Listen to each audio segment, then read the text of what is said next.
Hey everybody, Lewis here, Status Coup. We're a couple days in here on our reporting trip in East Palestine. Right now we're just outside of East Palestine in Columbiana.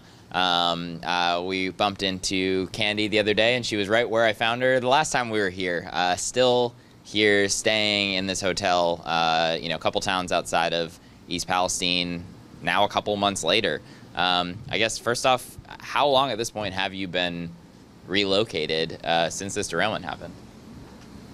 I want to say it was beginning of March, but we've been in different hotels. Mm-hmm. So then we got here, and this is where we've been ever since. Yeah. And just so folks have an idea, and we've spoken once before too, so if folks want to see that original interview, we'll make sure that that's linked down below for folks to check out. But your home is right in East Palestine. You're not too far away from where the derailment happened. Can you describe kind of the state of your home back then, and if you've noticed anything now when you go back, when you are in town, how are things currently? Before the derailment, house was fine. After it, you go in there, your lips tingle, your tongue tingle, my air purifier goes off all the time. So, I don't know. I don't know. I don't know what's in there. So, we don't go home too often. Right. And were you able to take advantage of, not that they did very much with these tests anyway, there's a whole bunch of issues with the tests, but did the EPA or Norfolk Southern ever do air tests in your home or anything like that? No. No. None. None. At all. Never offered, never, nothing. So, no. Ever. Right. You've got family in town as well. I'm curious, on the health symptom side of things, you mentioned a couple things that you experienced when you're in your home, but have you, your husband, I know you've got grandkids and whatnot, when folks are spending time in town, even more recently, are folks still experiencing some of the symptoms we've heard? What sort of things have you been seeing there? My granddaughter, she goes back, she might be at her house for an hour. Asthma attack, swelled eyes. Is that good? No, it's not. Mm-hmm. My daughter-in-law goes there. She comes back with a raspy voice and a cough, uncontrollable. Is that good? No, it's not. Mm-hmm. So why is people still there? Right. Why is people still sick? Why? I want to know why. Mm-hmm. I'm done. I am done. Yep. And the ridiculous part of all of this is that even now the EPA says, oh, the air's fine, like everything's fine. Meanwhile, they won't do more residential air testing after, several experts, university professors, all these places are saying, hey, that residential air testing that was done initially was wholly insufficient.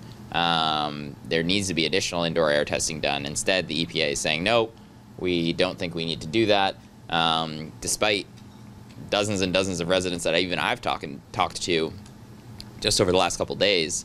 That seems to be a major ask from folks, is like, hey, can we get some real testing that's not just waving around a little, PID photoionization detector that has been kind of proven time in and time out that that's not the right tool for the job, essentially. Can we get some real testing? And the EPA says, no, we won't do it. Because they're scared. If they do real testing in houses, they're going to have to shut the town down. Will they do that? No, they will not. Mm-hmm. So,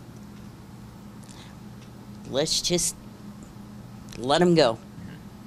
And then, on the other side of this, it's like, the financial angle of everything happening here. It's not like you can just pick up and buy another house somewhere while you still have a house in East Palestine. I'd imagine there's not a whole bunch of folks lining up to buy homes in East Palestine at this point in time. Although, some houses have sold since, but that's, not nearly close to the amount of people who want to leave. Norfolk Southern did float a kind of program where they were going to help make up the difference in home values if you sell your home to leave and whatnot. that's kind of never really come to fruition. We haven't heard of anybody being able to do that. That program, I don't think, has actually really launched. There aren't permanent solutions for folks who, if you do want to leave, there is not a pathway to help you do so. You are essentially stuck to do so on your own, and many people cannot do that. Is that something that you're looking into, is trying to move out of the area, or? Yeah. I want to move, but can we? No. Can a lot of people? No. We're stuck. Right. We're not. Nobody.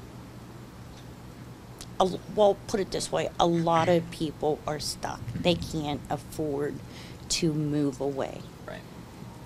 They can't do 2 mortgages. So what are they going to do?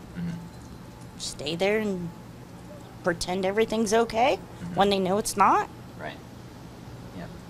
And I mean, right now, so there's the new cleaning program that they're trying to push through, and you sign up for cleaning. Yeah, that's the reaction I get from most folks. You sign up for the cleaning, and this is approved by the EPA as well, this cleaning program. And if after your home is cleaned, the EPA in Norfolk Southern are saying that they expect you to then move back into your home. A lot of folks in town are weary about signing up for this cleaning because frankly, the cleaning that's being offered is focused on dust, not chemicals. They're saying they'll dry dust your walls, they'll run a vacuum on your carpet for you, they'll wet wipe your carpet, your counters for you, but nothing as far as like actual decontamination that needs to be done. The fact that they're even offering a cleaning program 6 months later is kind of hilarious. It's obviously way too late for that. But I guess I'm curious, are you all considering doing this? Are you in a situation where if you say no to the cleaning, are you still going to need to be sent back home? I'm curious what the status of all of that is. I don't know what I'm going to do. Because, I mean, dusting, you can dust my house into, like, an hour or so later, it's dusty. I live on a mean street of town. Busy. Trucks. And a lot of the trucks coming from the derailment site. Yes. I live down by, not close to the park, but close to the park. And I got a creek in my backyard. What the hell am I supposed to do? That's not going to help anything. Yep. They can wipe all they want. Right. Not going to make my house safe. Right. And I mean, you mentioned the creek in the backyard too. Your Sulphur Run is in your backyard, right? Yep. So we went 2 days ago and we saw Leslie Run, which is downstream from Sulphur Run. Sulphur Run still contaminated, and even further down into Leslie Run, excuse me, is still contaminated. When we were down there with a resident moving some of the rocks and stuff around, you still get plumes of that kind of rainbow chemical stuff coming up. Even the EPA admits that the creeks are contaminated in some form at this point still. But yeah, I mean, to your point, if you've still got that creek in your backyard, there's still stuff, can be getting up in the air. Anytime that creek floods, there's a chance it's getting in your backyard.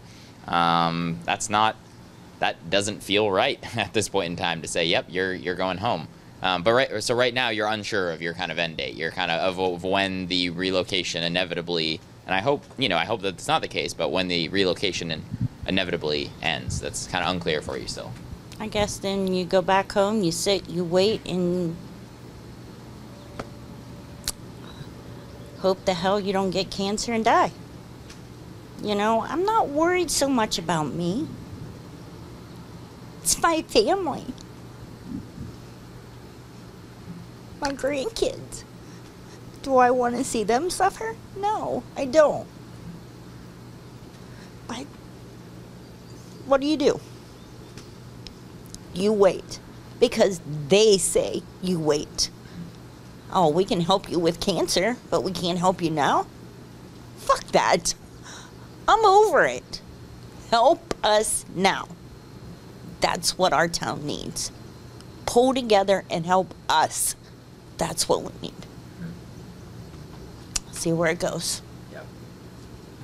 Yeah. No, it's outrageous, and that's the scary part of all of it. Is like, vinyl chloride is a carcinogen. Like, that's fact. A lot of the things that were created when they set that stuff on fire, which it looks like that didn't need to be the case when they exploded it all, are carcinogens. Health symptoms now, not good, right? But the scary stuff is coming down the line. And when you've got the EPA literally telling people, yep, it's safe to return home 3 days later, when in reality, there's no way they had a clue. But they, full well knowing at that point in time, said, yep, it's safe to go home. And people, especially at that point in time, take that at, okay, these people know what they're doing. I thought the same thing back when we were first covering the story. And then very quickly, it became obvious. Yeah, yep. Yeah. But there again, they moved the line. Yeah. Right. James, whatever. Right, the evacuation zone. Yes. Yeah. Come on. It's the whole damn town. Mm-hmm. It's not your side, my side. Right. Like you don't jump roads? Right. Come on. Right. Right. I don't know. It's ridiculous, frankly, and 6 months later, I was, it's a great thing to be able to bump into you in the hotel lobby here, but it wasn't something that I was hoping to do. If I'm honest with you, I'd love to, love chatting with you and everything, but you hate to see the lack of real permanent solutions, the lack of real help coming from anybody at this point. I mean, even a lot of government officials really dropping the ball here. You're not seeing the help from local officials, state officials, federal officials, and we'll ultimately see where it ends up going. Anything else you feel like you want to share? Otherwise, I really appreciate you taking the time to do it. Biden needs to step up and help. We're United States. Help us. Yeah. And he's got the ability right now. There is a disaster declaration literally sitting on his desk. Yeah. Is he going to sign it? Probably not. Mm-hmm. Yep. Yeah. And I even acknowledge it at this point. I mean, there are issues with that disaster declaration. Governor DeWine, when he wrote it on there, and I've been asking this question to a lot of residents, it said on there that there are currently no unmet needs in East Palestine right now. I've been asking everybody this. Are there unmet needs in East Palestine? Yes, they are. Mm-hmm. A lot. Right. Look at all of us in here. Mm-hmm. Right. And then you go back to the railroad and they fight with you. What are they trying to do? Just tear us down? It's not fair. We're people. We're human beings. Come on. Yeah. Absolutely. Candy, thank you so much. Really appreciate it. Yeah. You're Awesome. welcome.